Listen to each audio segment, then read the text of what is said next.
Il laissait courir le suspense depuis des mois, mais Nicolas Hulot estime finalement ne pas avoir la carrure pour endosser le costume présidentiel.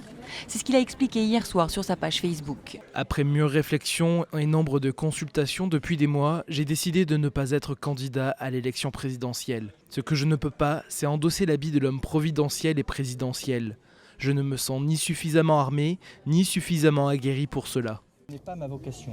L'ancien envoyé spécial de François Hollande pour la protection de la planète jette donc l'éponge, malgré des sondages favorables qui le créditaient de 9 à 11% d'intention de vote au premier tour de la présidentielle. Il y a une part de déception parce qu'on était nombreux à attendre beaucoup de lui. Et puis une part de respect aussi parce que finalement il dit je ne suis pas l'homme providentiel. D'ailleurs, en fait, il n'y a pas d'homme providentiel. Et puis maintenant, il va falloir organiser la suite parce que l'aspiration qu'il portait, c'est de l'écologie, de l'humanisme, de la justice sociale.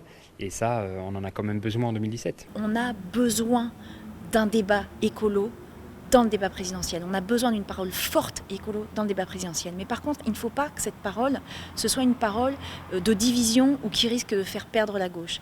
Reste donc à s'organiser pour les écologistes, alors qu'Europe Écologie Les Verts n'entend pas participer à la primaire à gauche initiée par le PS. L'ancien présentateur de l'émission Ushuaïa avait déjà tenté d'être candidat en 2012. Il avait alors été battu par l'ancienne magistrate Eva Joly lors d'une primaire écologiste.